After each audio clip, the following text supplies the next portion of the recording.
So question and answer. We've never had a question that's too I have personal. a question. What are other challenges that you find that maybe you haven't previously mentioned? I mean, you were talking about like having a push pencil so you can get inches. I mean, things like that are very interesting to me. Yeah, you know, we that's don't take. actually, I should have more examples of that. And eventually I will. I've been focusing on other things, so I try and change the talk a little every year, try and add a little more as I learn it. But yeah, there's tons of those things. What's the question? What other things do we have to do to sort of make life possible, like push pencils? I guess it would I have a knob on my steering wheel in my car. You know those old necker knobs? Suicide knobs. They both have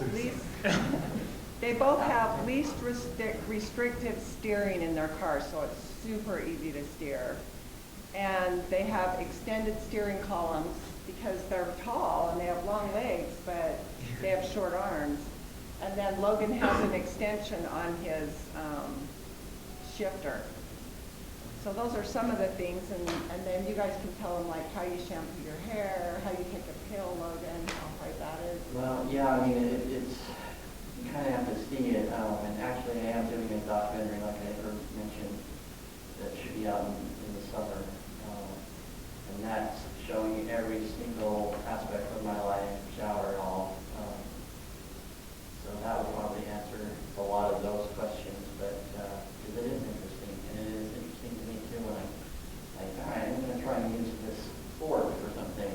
So being ingenuitive, or ingenious,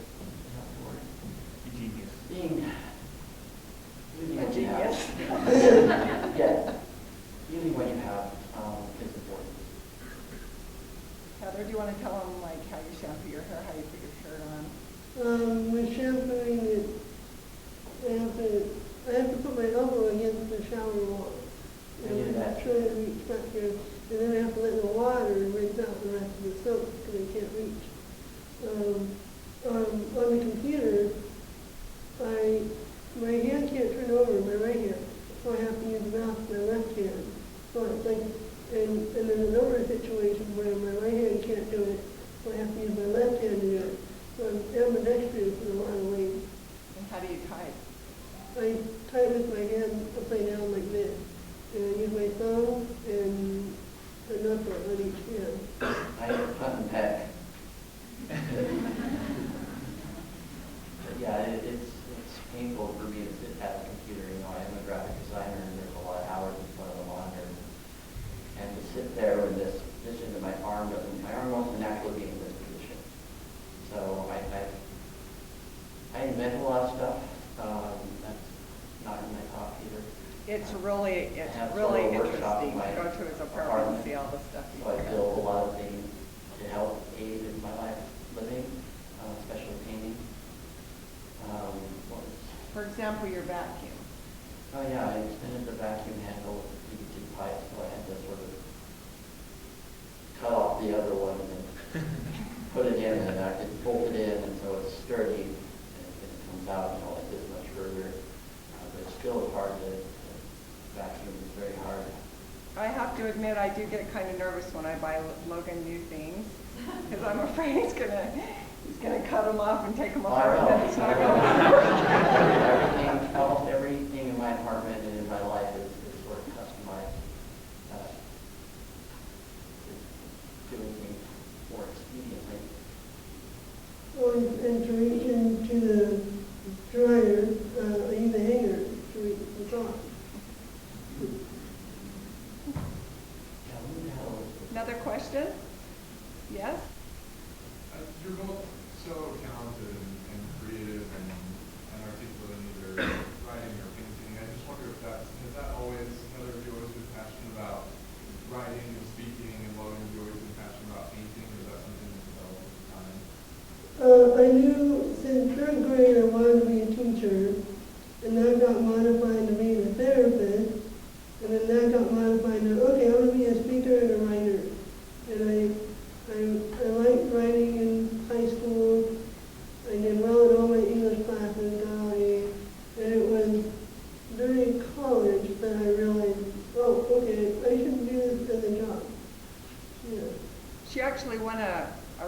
contest in elementary school. In 4th grade, yeah. I didn't know what we were doing. We were lined up. Autism for you, which we didn't know. Yeah, we were lined up to go to the cafeteria. We went, okay, I get in line. We go down the cafeteria, and they say, okay, write about Utah. I went, okay, I'll write about Utah. And I write about Utah, and then I win. She was in the newspaper. Yeah, you know, I've always learned, it was sort of my coping mechanism as a child. If you can draw something, it's like, oh wow, it sort of takes you out of the realm of the freak and into this normal, wow, this guy can do something else. So I was always drawing, and mostly Goofy was sort of my favorite. So I just copied every single thing I could find. And painting actually didn't come until '02. And I was living in Palm Springs at the time and sort of at a real bottom in my life and started to paint. That's one of the very couple of things that I owned was paint and the canvas.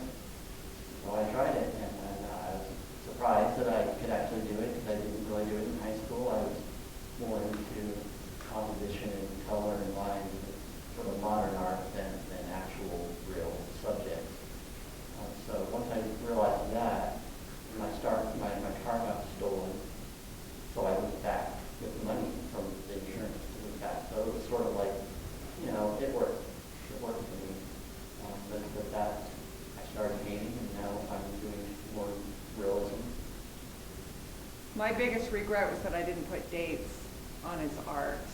I'm sure that his first piece would probably be between 2 and 3, and he actually, like the youngest you can imagine, could draw a smiley face. Did I see a question over here? It pertains to the art. I was just wondering how long it takes you to Well, it's getting less and less as I'm learning because I'm self-taught, so it's just a long, you know, so too I've been teaching myself how to do it. And so like Charlie, probably 200 hours. The flowers were about 80 hours. But they take a long time. I only do 2 hours a day, so I started a commission in April that I'm still doing.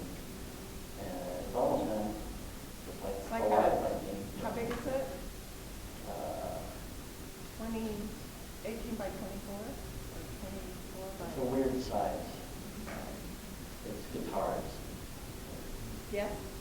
When you guys work out, are there particular exercises that are beneficial specifically for you? Exercises. Yeah, that doesn't happen. Logan's got a whole book on there. I walk every day. I walk Charlie and about a mile every day. And that's sort of my exercise. I try and walk as fast as he'll go, which is a lot faster in the winter. He's usually like 30 feet in front of me. But I am also very, very active in my daily life. I can't just sit and sit. It hurts too much. So I'm always doing something and always moving and always in the way that we have to do things to make you burn more calories. Maybe. I don't know. But Logan has tried, though. He's gone to gyms. He's tried working out. He wants to work out. He wants to build his muscles, but it's just ergonomically impossible because yeah, he just I have ends a up weight, in more pain. A barbell that I made out of PVC pipe. And it's only about a 30-pound weight, but I have it so that the angles of the handles are going like this, because that's where my hands are when I lift up. So I might get back into doing that again, but it takes a toll pretty fast on the elbows and the shoulders to do anything repetitive. Heather has a little mini tramp that, like all of us, she tries to get herself to do regularly, and I for a while thereafter her lung infection that she had to build up her strength, so I went over. I taught aerobics for over 30 years, so I would just do aerobics with her, just low impact stuff that was pretty easy, and we talk about starting that up again as soon as she gets the motivation. Yeah, and I like the trampoline, but with the pronated ankle, I'm not sure if it's a good idea or not. I need to have really supportive shoes. And then the other thought is I'd like to walk, but I need to be able to go somewhere where I can reliably walk, but I don't drive very much. So that makes it difficult. And walking outside at our apartment complex is difficult because there's 6 months of winter. So it's challenging. Any questions about doctoring or doctors? Somewhat. So, one of how some of the doctors, when they said you less than Desirable. yeah, it's desirable. And I wonder, like, a part is that maybe they're not consumers of patients. I don't know what to say. But what have you found that is good for doctors to say to a parent who just has given birth and, as you say, is very much getting what they expected? How do you talk to parents about that? He's talking about maybe doctors are uncomfortable and they don't know what to say, and that's why they stick their foot in their mouth sometimes. Yeah. Well, you know, like when my doctor, when Heather was born, and he just really was sincere as he looked me in the eyes and he said, "I'm so sorry." And the truth is, knowing that I didn't want to hear those words makes me not want to say them to people, but it's what you want to say. And there's, what else do you say? My sympathies, but you know, it's pretty hard to express. But I think the greatest thing that I've noticed, and Heather and Logan can comment on this, is when, like in Heather's talk, you remember that there's so many other aspects to the patient than the way they look. And you ask them, what are you involved in? What are you doing right now that you enjoy? You know, just something to break the ice. But as far as what to tell parents, I think just, I'm sorry, I'm here for you. If there's anything that if you have questions, I want to answer those questions. If I don't know, I will find out what the answer is. And just really showing that you care. Because in your discomfort, you might avoid eye contact, you might avoid saying anything, and that just feels cold and uncaring. So it's just really important. Make that eye contact. Go to your heart. You'll know what to say. Trust yourself. Do you have a comment on? No. I can't think of anything at the moment. Well, I mean, most of the time doctors don't know what they're doing with our cases anyway. So we're sort of the ones that have to do all of the adulthood stuff, and we're the ones that have to explain to them what to do, and most doctors don't really like that. Actually, there's one doctor, tell him about the neurologist that came in and just sat on the table. And so he said to Logan, so Logan, first his assistant told him everything that Logan told him. And then he just looked at Logan and he said, so what's your take on it, Logan? And that was just great, because these two know themselves and their bodies and their symptoms more than any doctor ever could. And I think a lot of people do. So that was just really great, because Logan said, well, I think it's the medication. And the doctor said, I do too. So they switched medication. Acknowledge that things are hard. Mm-hmm. You know, acknowledge that it's harder for people that are in a more obviously difficult situation. You have to acknowledge that and have them know that you know that it's hard for them. I do like that the doctors are interested in the syndrome I have and that they'd like to know more information. Sometimes I have to bring a copy of the Miller Syndrome Journal article to them. So I like that when they're interested, and I like to be treated like any other patient. Heather's great. She comes with a list of questions, and she hands them the paper, and she expects an answer to every question. Yeah. And if they don't have the answer, she expects them to get back to her. Did I see a question? Yeah. How do you guys feel like having each other has helped you cope with your condition emotionally? Well, you know, as a child, it was a problem for me, because Heather was just an extension of me, and I was having an issue with accepting me, and so I had a real big issue with accepting her, and being in public with her, and she didn't have any issues at all. She was sort of blissfully unaware of being different, and I'm like, you stop moving your arms, stop it. But now that we are adults, and now we're getting to talk to each other regularly, because we would go months without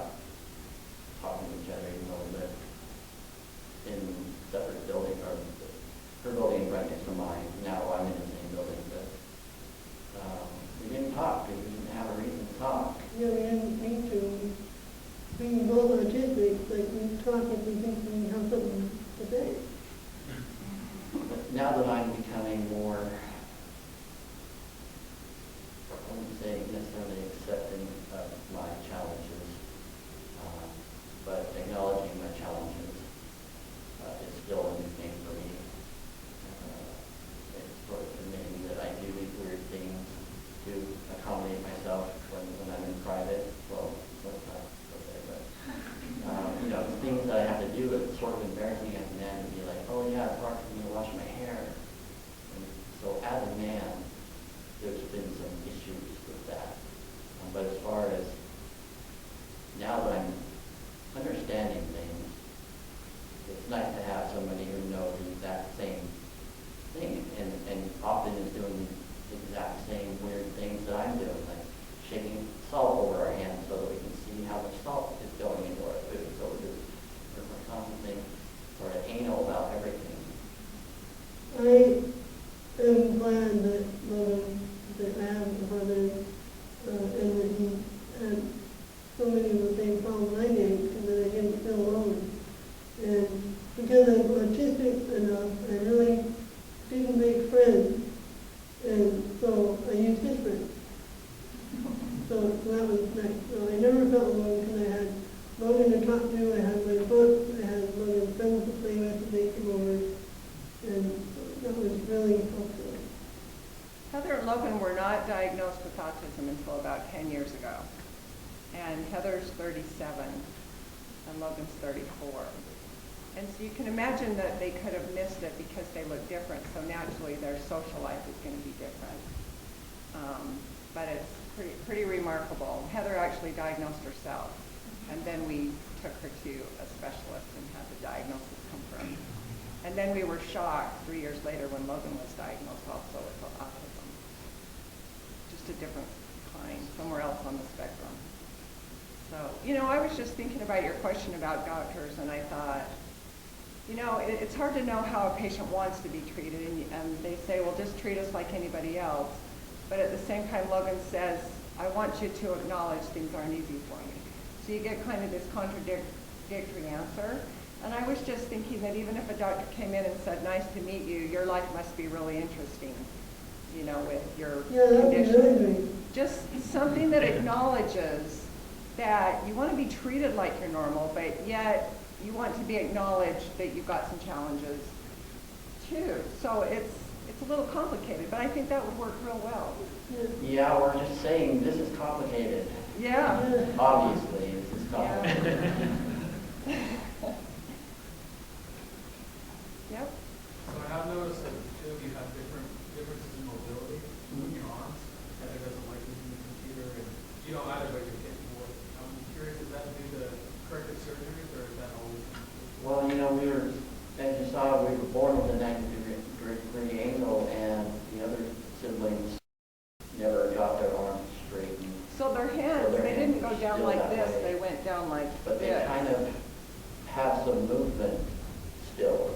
So they kind of, I don't want to say flat. So their arms are bent, but they have wrist motion, and Yeah, so. but Heather and Logan have absolutely no wrist rotation whatsoever because of the way they straighten out their arms. We really don't know what would be the better way, but Logan wouldn't want his arms that bent. No. He doesn't want to look that much stranger when he's doing things. But Having my arms straightened is helpful for carrying heavy groceries and carrying things where you need that strength. Because I don't have the strength of this hand because it's more bent, and I don't have that, the physics with the bone for heavy lifting. But Heather can't put her arms straight out. Yeah, we're going like that. And that was a huge problem. We're not able to do something so simple. and one of her elbows only bends to 90 degrees. It doesn't Yeah. bend any more than that. Mm-hmm. So that's why she was saying she can't even reach her neck or the inside of her mouth. Yeah? So I think I might have missed it. So is her difference in mobility because you chose to get less surgery than your brother, or is that just how you were born? It's just the luck of the draw. Well, Logan has had 3 3 surgeries on his arm, his right arm, because he was so much more active, golfing, and so his arm would bend again, and it would get hurting. So now he has a great big metal plate in there that literally holds it straight. I suppose if one of Logan's arms stayed as bent as Heather's is here, he would probably go get another surgery for it to get it straighter. I mean, if it was really inhibiting you. Yeah, because that was not a pleasant surgery, so he wouldn't run there and say, let's just do it so it'll look nice. Right. So how often do you have to go to the doctor, and how many treatments have the doctor given? How often did you hear? It really varies. I go to my pulmonologist 4 times a year. I used to go to doctors more often. I was very good about going to the eye doctor, getting all your yearly stuff done, and then I kind of went on strike. And I'm like, I don't want to go to the doctor if I really don't have to. So I go less at the moment. Mostly it's for normal stuff, and then once in a while there's that surgery, but I haven't had a surgery in a few years. So that's true. And I just had surgery this year on my eye, some eye muscle surgery, and it was awful, and quite honestly, I don't know if it helped anything, but. He doesn't need prisms in his glasses anymore, so I Yeah. hope that at least. And There's then a lot to go through. last year he had more plastic surgery on his lower eyelid because they were drooping again. So he's had 3. Did you only have 1? So 2. He's had 2 eyelid surgeries, reconstruction, whereas Heather has only had 1 because they did it differently. So they did it a lot differently, and hers have held up her whole life, which has been great. But as far as regular doctors, I'm sort of, I